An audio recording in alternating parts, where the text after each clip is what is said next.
Welcome, ladies and gentlemen. I am your host, the Mighty Bjorn, and today I have for you PV Hardcore Operation Snakebite. I have myself in the RDF LT, and Harry with his Type 90-2.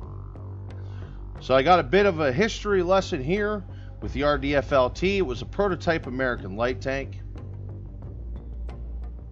We'll wait till the replay gets started here. I got some quick notes about the vehicle. It's actually pretty interesting in how the vehicle was developed and the general idea of how the vehicle would actually be used by the United States military. Take a quick look over here at the RDF LT. Kind of small vehicle, fast moving, fast firing gun, high penetration, but it kind of lacks in the department of damage. Well, alpha damage.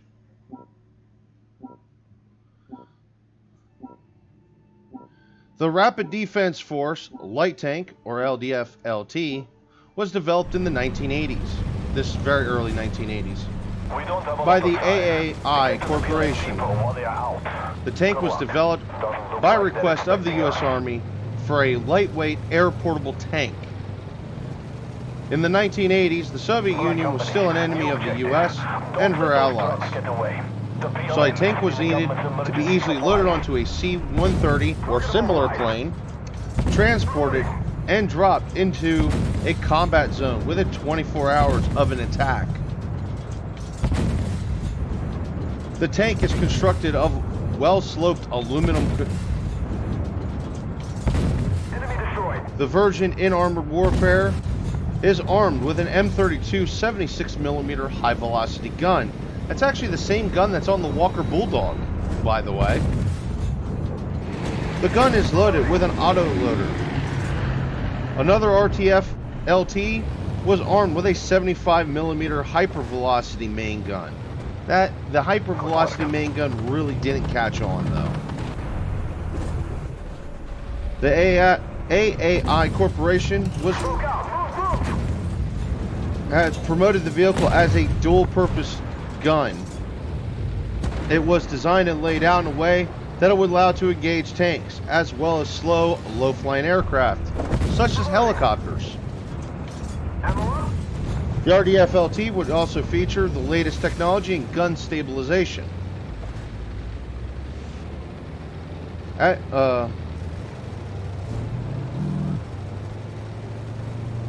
It featured an M32 gunnery optic and thermal imaging. It has an AN-GVS-5 laser rangefinder and a ballistic computer. The RDF LT was powered by a Detroit 6V53T turbocharged diesel engine, giving the vehicle 350 horsepower. I know that really doesn't sound a lot, but consider this is a very lightweight vehicle. The engine was mated to an Allison cross-drive X2000 transmission. The turret offered 22 degrees of elevation and -10 degrees of gun depression. It also had a coaxial M240 machine gun. Despite the impressive scope and performance of the RDF LT, the U.S. Army failed to show interest. What would happen at the time is a new light tank requirement was needed to replace. A new light tank requirement was put out to replace the Sheridan, but they wanted a light tank that featured a standardized gun. So the RDF LT in 1985 would be canceled. Now, I did find information that they did try to try to sell this vehicle as an export to countries, but they could only do that with it being armed with the M32 76mm gun.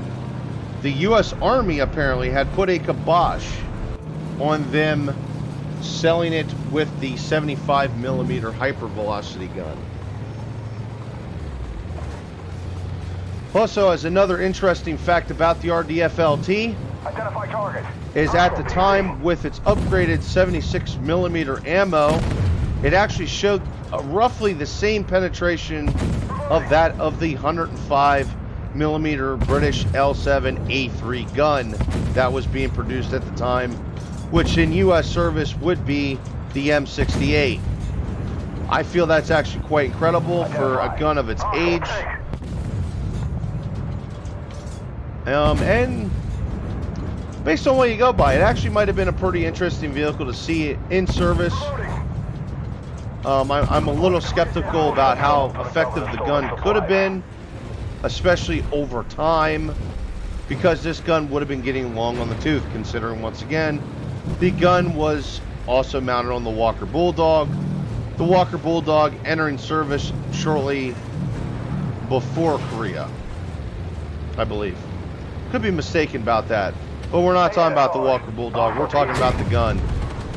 But that does put in perspective of how old the gun was. At the time, it was already a gun that was reaching 30 years of age.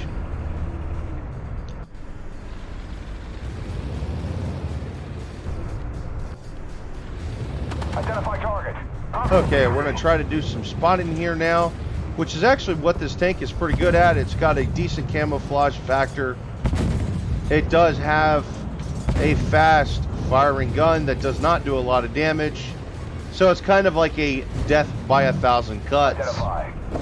Tank. Threat destroyed. But as you can see there, I was able to take out that RDF LT even before it burned to death. It does have good camouflage factor. It is actually quite mobile. Actually, the only thing that really feels like a letdown of this vehicle is how poor the alpha damage is, the damage per shot on this vehicle. However, that being said, the DPM to this vehicle is actually quite amazing. As you can see here, I have the reload just over 12 seconds. Now, I do have a breach block on this because I know I am accounting for the reload, and it is a premium vehicle. I also have optical equipment to increase my spotting range, making the vehicle a much better spotter, especially at this tier. About the only thing that outspots me at this tier is going to be vehicles that are lieutenants.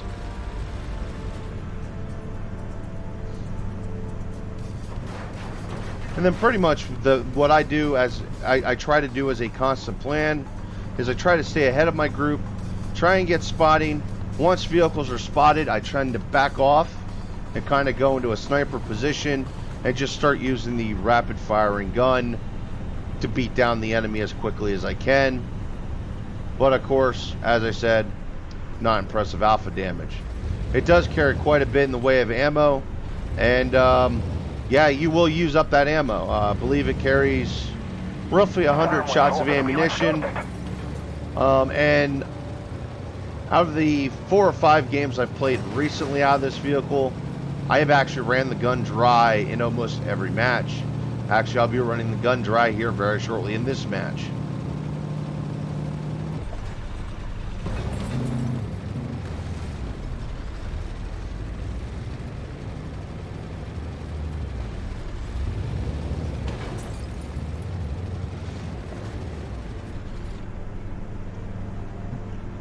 Now Harry here, he's the main battle tank. He's actually going to go ahead and spot because he can take the abuse better. This is kind of a bad situation to be the spotter. There we go, take that superior BMP3. Here's another BMP3.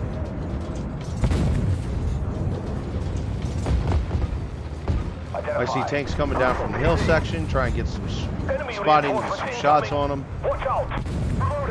Sure that I shot that helicopter in hopes it'd get out of my way, but no. Okay, I'm going to move up a bit more.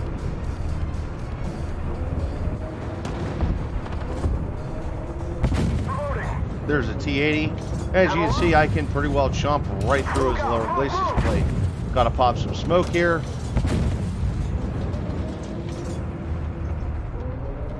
And instead of smoke grenade launchers, it's actually a smoke generator. Ammo. Identify. Hostile PC. Move out. Move. Reloading.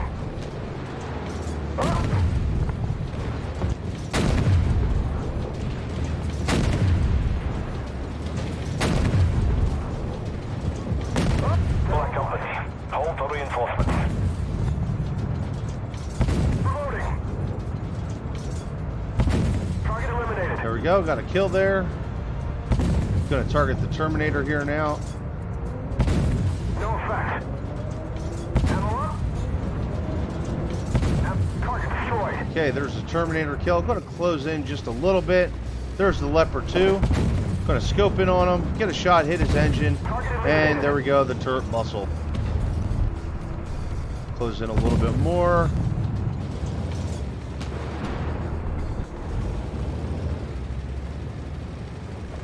Now I am on the quest to see if I can't find that weasel. Identify target.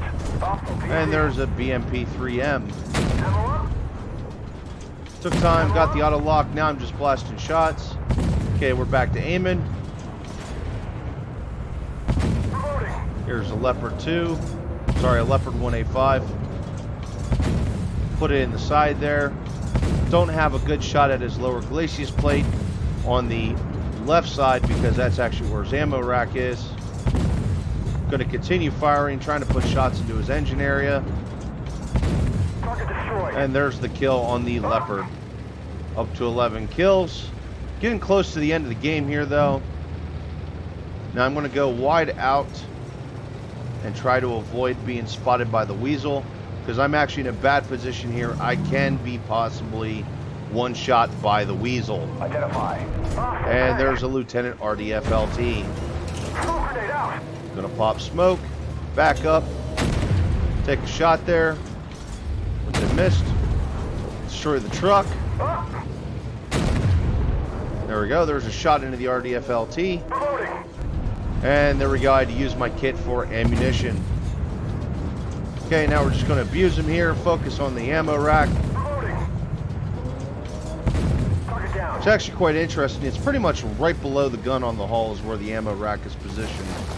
So there you go, there's a little tip sheet for you. Okay, there we go, spotted the weasel. Weasel spotted me, but the weasel fired. He's got about a 16-second reload, so I'm just going to stay here and I'm just going to abuse the hell out of the fact that he's got a slow reload. There we go, trashed his engine. And there is the final kill of the game at pretty much the last second of the game. Alright, so we'll open up the results here.